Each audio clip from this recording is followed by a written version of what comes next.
This is a story about the Portol in Kingsville, Texas. The Portol was a special place with a reputation for live music.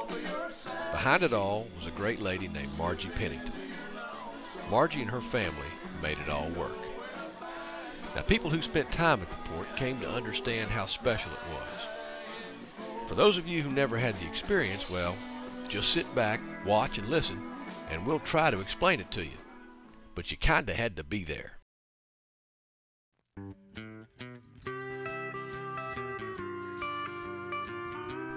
In 1977, George and Margie Pennington arrived at the Portol, and for the next 25 years, the port was a real live Texas honky tonk.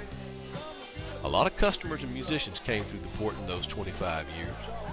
The regulars included workers from the Celanese plant just up the road, Navy folk from the Kingsville Naval Air Station, bikers, and even a few real cowboys now and then from the King Ranch just west of town. It wasn't uncommon for families to come in to dance and enjoy themselves. As honky tonks go, the port was relatively safe. The regular patrons usually kept things from getting out of hand. Now, alcohol, live music, and different kinds of people don't always mix together easily, but they did at the port. For many years, there was a house band at the Portol called Low Country. George Pennington started that band. George had always wanted a bar. He had always wanted a place that he could have his band set up and play. George's theory was that he never charged anyone to play music. He charged people to set up and break down. So therefore, the reason that he wanted the Portol was so he could set his band up and go in there and just practice and play. And so that's how I went to work at the Portol, was to get along with him. Ken Pennington, Margie and George's son, became the drummer in Low Country early on. That you had started playing in the band when you were in the 8th grade, and so that pretty much gave y'all a place to set up and play, even though at that time y'all played a lot of other places also. And,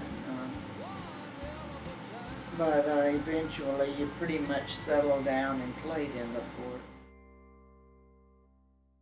The way that I came to own it was George and I were having problems, and so he had moved out, and so they asked me if I wanted to buy it because I didn't have a contract, and I was going to go to work at Celanese, and so they asked me if I wanted to buy it, so I bought it then, and I've been there ever since. Ken became the leader of the band at the age of 18. In the next decade or so, over 60 musicians would be part of Low Country.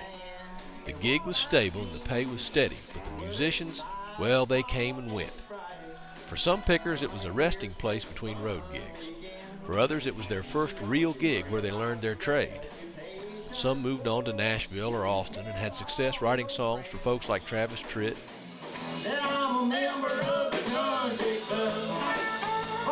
Others still loved playing the local honky tonks, and a few just moved on, never to be heard from again. Most of the guys are still involved with music in some way, and over the years they came to hold a special reverence for this place and for Margie Pennington, the woman who held it all together. In March of 2002, a lot of them came back for a reunion at the port. They came back because Margie called them on the phone and asked them to, and that was all it took.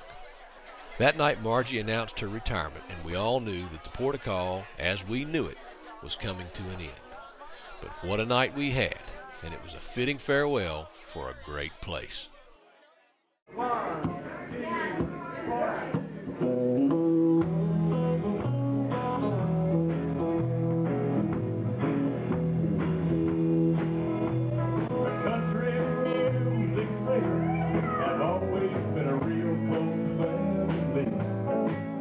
In a lot of ways, It was like a trip back in time for one last Saturday night gig at the Port. Pickers came back from all over Texas, as well as Arkansas, Nashville, and as far as North Carolina. Why people would come from so far lies in the history of the Port and in the love and respect people have for Margie Pennington. Margie's maiden name was Tidwell, and she grew up in East Texas in a town called, strangely enough, Pennington.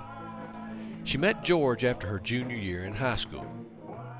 George enlisted in the Navy, and Margie went with him to Japan in 1967. In Japan, George hooked up with the Western Rhythm Playboys, a group of Japanese country musicians who played shows for the Americans stationed in Japan. George fronted the band. Maybe the Japanese pickers didn't know what to think the first time George dropped to his knees at the climax of You Gave Me a Mountain. But George was more than just a singer. He was a showman. This was an incredible band. I don't think I have ever seen more talented musicians. We would get a new record in, and George would tell them, I want to learn this song. They would listen to it once, and they would scribble all the time they were listening to it. Then they would play it. Then they would listen to it again, and they'd scribble a little bit. And the second time they played it on their guitars, they had it. This was amazing to me that anybody could pick up the music this fast. And it also was amazing to me that these guys could not speak English, but they could sing that song.